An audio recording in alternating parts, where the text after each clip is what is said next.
There's nothing more frustrating than getting yourself all ready to start a new project, sewing machine ready, fabric ready, all geared up, and as you start sewing, the machine either jams or the needle unthreads. Hi, I'm Belinda. Welcome to the channel. If you're experiencing these problems, stay tuned and we can solve them together.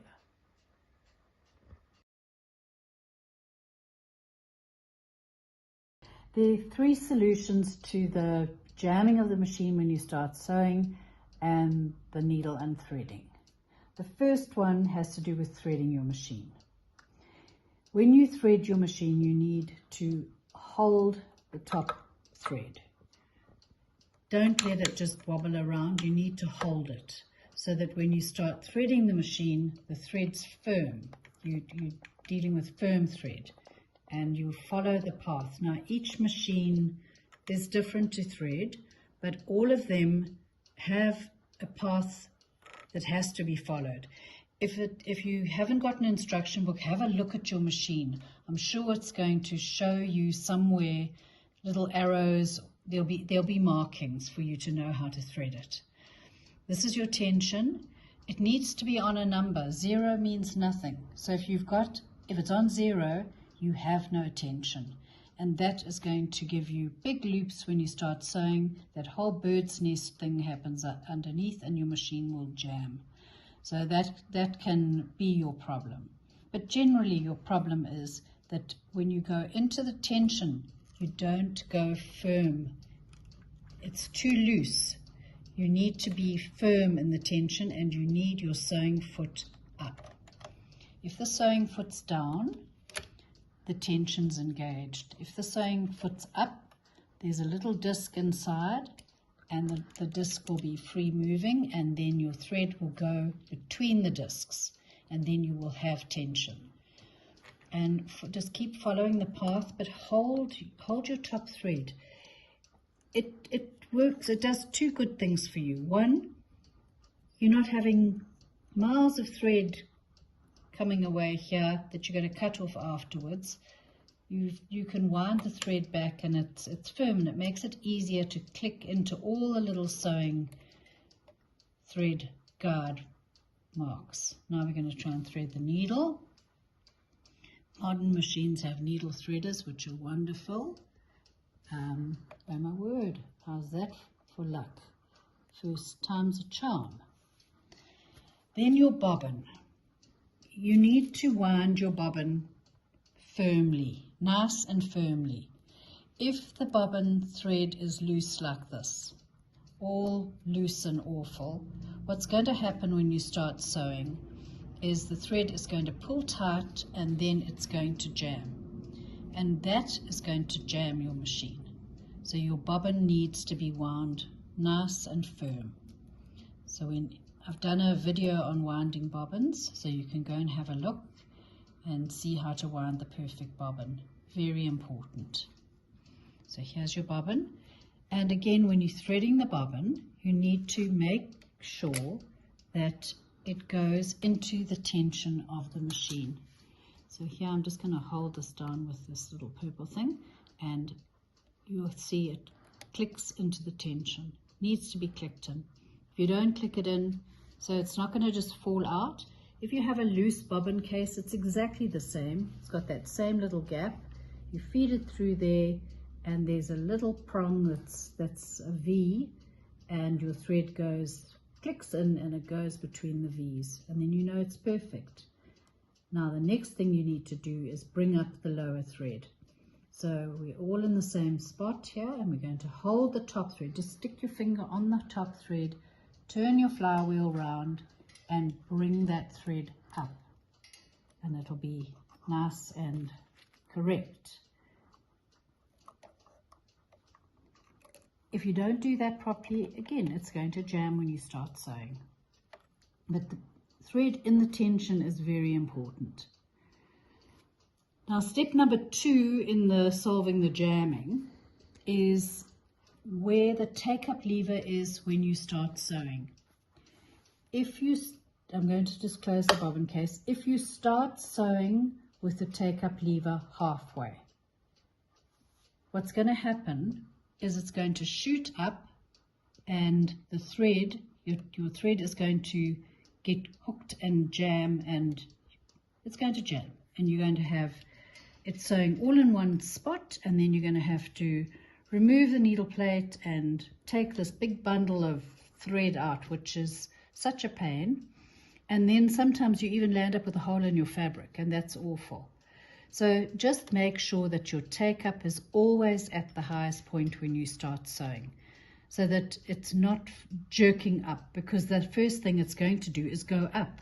So it's better if you start up. So that will help you with the jamming when you start sewing. Now your next problem is needles. So we've got threading, we've got bobbin, and we've got needles. Your needle, you need to have the correct needle for your fabric. So if you're just sewing everything, you've got, no, those are stretch needles. If you're sewing stretch fabric, you need stretch needles. If you're sewing any normal cottons and things, you can use the universal needles. If you're sewing leather, you can get leather needles. Denim, they're denim needles. So you really need to use the right needle. But we are also quite bad. We will use one needle for a long time. We think the poor little needle is going to last forever, and they don't. We'll use it until we're hearing tuck, tuck, tuck, tuck, tuck, but we still keep going. And then we're surprised when we're sewing and the thread just cuts off and unthreads from the needle. And that's because the needle's got a little hook in it like that, and it's going down and it's just cutting the thread off. So when the take-up comes back up, it unthreads it from the needle because it's just cutting the thread off. So needle unthreading, solution number one, put a new needle in. If you've already done that, then you can look at other things. Wrong needle for your fabric. If you're sewing stretch fabric, you need a stretch needle. The stretch fabrics have got a triangular weave, and what happens is when the needle goes in, the fabric closes around it and pushes the stitch off the back of the needle. So a stretch needle's got a nice bump on the back, and it helps the bobbin thread lock and make a stitch. So if you haven't got the right needle, you're going to be sewing along and it's going to miss maybe an inch, 2 inches, and because of that, the thread's going to break and the machine's going to jam. So correct needle for fabric is very important. And then the third thing, and the thing that most of us do as new sewers, or even some of us oldies, when we take the fabric out, so we do this, we finish sewing, we stop with the take up here. The top thread's already stuck around there. We pull this, now we've got 3 threads attached to our fabric. We're turning and jerking and making problems. Then we cut the thread off. But we cut the thread off short. So now it's cut off. So when you start sewing, as soon as you start sewing, I'm going to cut it off and then turn the flower wheel. And you're going to see it unthreads the needle because the take-up goes back to the top, and then there's your thread. It was cut off short, and that's your problem. So I'm going to thread it again, see if I get lucky and can thread it the first time again. Oh my word. Sure. Okay, so you're sewing along. Let's do that.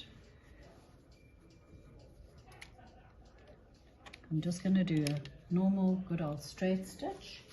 So you're sewing along, and at this stage, obviously you're not going to take your fabric out because the needle's in the fabric. Now the needle's out the fabric, but the take-up is here and your bobbin thread is still trapped, your top thread is still trapped around the bobbin because it goes around the bobbin to make a stitch. So you have to complete the stitch. Leave the take-up at the top. Comes out easily, no drama, and when you start your next seam, it'll be perfect, no problems. Won't unthread. It will never unthread if you stop with a take-up lever at the top.